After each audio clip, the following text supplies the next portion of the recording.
Encounter is brought to you by the Broome County Council of Churches. Good morning and welcome to Encounter. My name is Joe Sellepack. I'm the Executive Director at the Council of Churches and your host today for Encounter. Today we're going to talk a little bit about Santa Claus, with Santa Claus, and some of the things that surround Santa Claus. And to help us do that today is an author of a book. His name is Bill Palmer. Bill has written an amazing book. It's called Santa Claus, Saint, Shaman, and Symbol.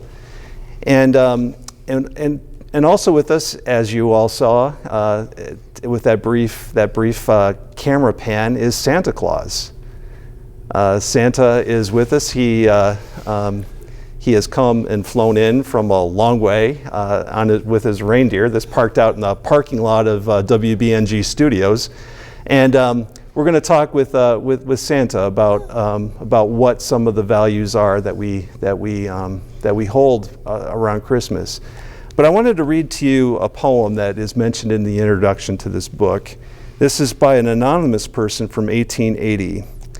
He mounts to the chimney top like a bird and drops to the hearth like a stone. The little red stockings he silently fills till the stockings will hold no more. The bright little sleds for the great snow hills are quickly set down on the floor. Then Santa Claus mounts to the roof like a bird and glides to his seat in the sleigh. Not the sound of a bugle or drum is heard, and he noiselessly gallops away. Bill, this was a delightful book to read, I have to say that. Thank you very much. Do you want to tell us a little bit about how you got the idea and why the book was important for you to write? The book was really came right out of my heart. Santa Claus has always been an important figure to me, and I worked for a publisher a couple of years ago who had a daily blog. So during December, they asked me to write some information about the history and folklore and origins of Santa Claus, and that was kind of the beginnings of the book. The book grew out of those blog entries.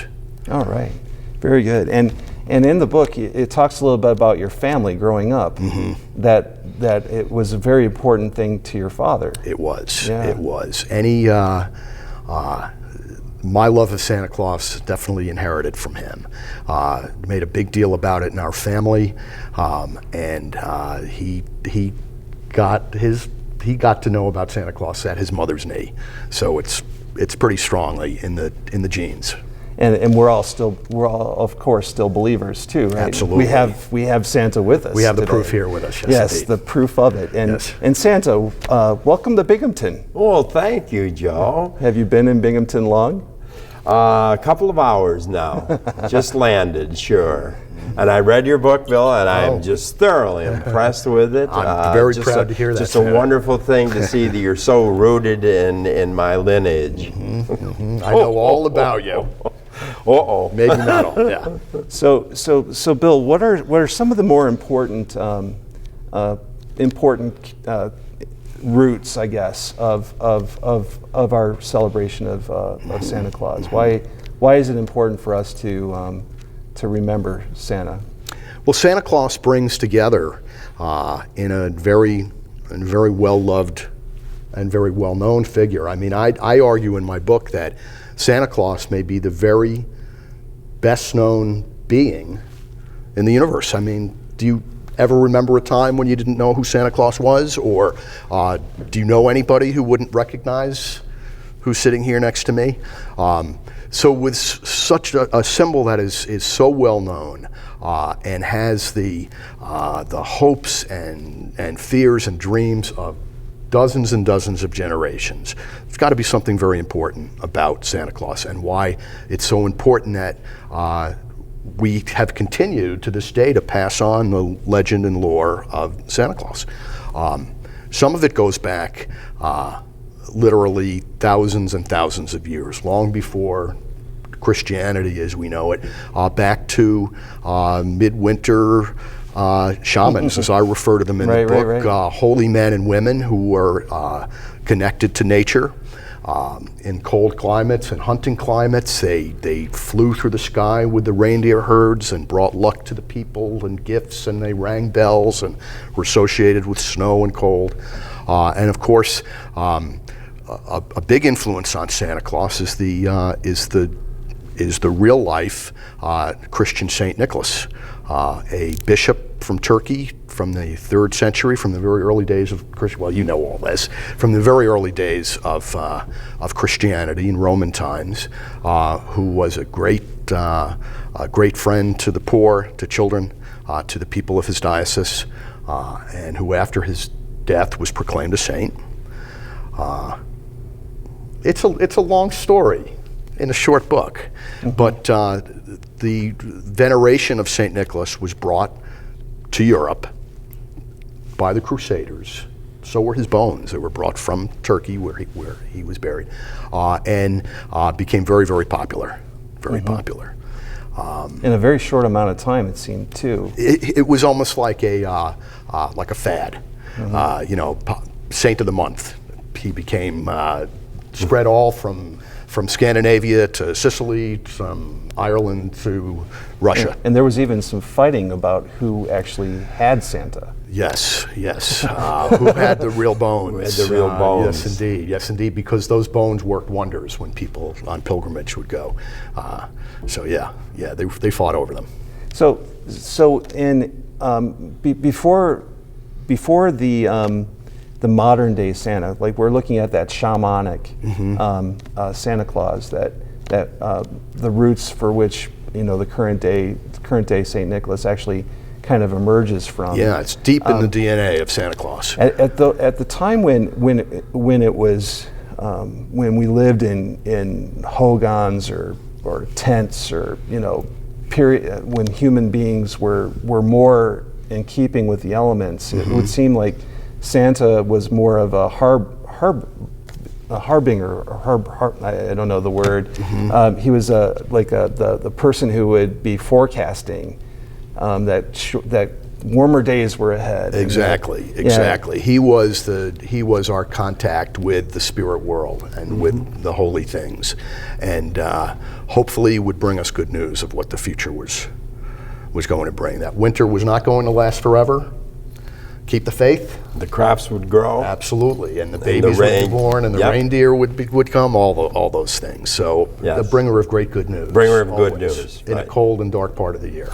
Absolutely. And there was something of mystery that was involved in that too. So he revealed to us mysteries of the way the world should be ordered, or the way that that the current order of it isn't the way it's always going to be. That we do have things to look forward to. There are better times ahead. Yes. Yeah, it's kind of like a prophet of sorts, which is kind of what shamans do, and it would seem like that spirit was also manifest within Saint Nicholas in certain ways. Can you talk a little bit about that? Well, Saint Nicholas, there are miracles in the life of the real Saint Nicholas that revealed to the world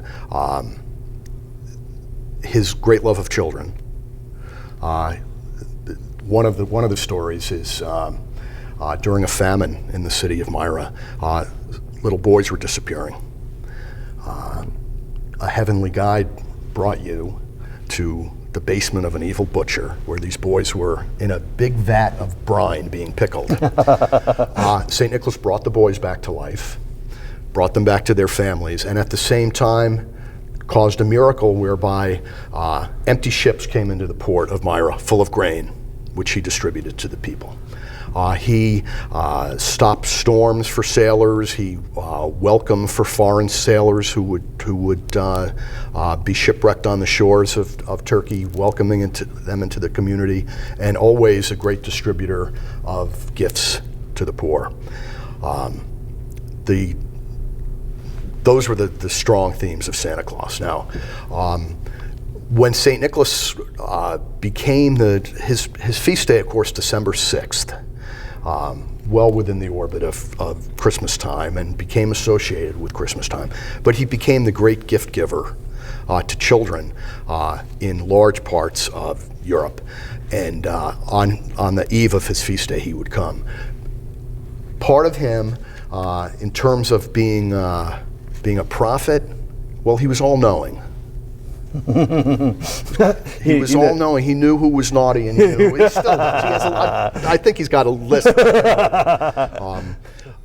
So he knew who was naughty and who was nice, and that was very important because being nice is what Santa Claus was really all about and still is. So in that way, he retained some very powerful supernatural abilities. So Santa, I mean, you still seem to have that pull on kids, right? Well, how do kids react when they see you? It's normally of great, just their eyes are filled with wonderment. It's something that is just,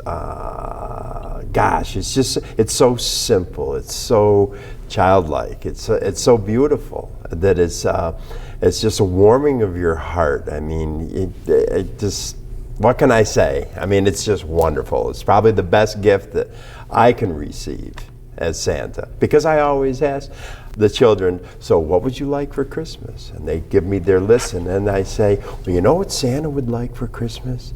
I'd like a big hug. And they give me this big hug. And there's no struggle. It's just so perfect. And do adults react the same way? Adults like to pull on my beard to see if it's real. It is real. I can see it from here. Yes, sir. Nothing behind the ear. Yep. And now, you were at Chow on Sunday, I think. Yes, I was. Yes. Wonderful. It was wonderful. We had about 300 people, and I had Dasher there, and the children were able to feed Dasher with carrots. And we had the modelers of Binghamton were there flying their airplanes, and we had crafts, and we had the downtown singers were there. We had music. We had just all kinds of a gala event, and these children were just they just marveled in the whole thing. And some friends of Santa's were there, and they took pictures of the whole thing. And each and every family walked out with the Christmas spirit and a gift for the child, and just knowing that all was right. That's cool. And it seems to me, Bill, that going back to your book, I mean, there are these spaces where we need to protect children, and we need to protect our the childlikeness within each one of us. I mean, there's this sense in which we have to grow up way too fast. What does Santa do for us to protect that, to keep that what John was just describing real, especially in this season? Well, there is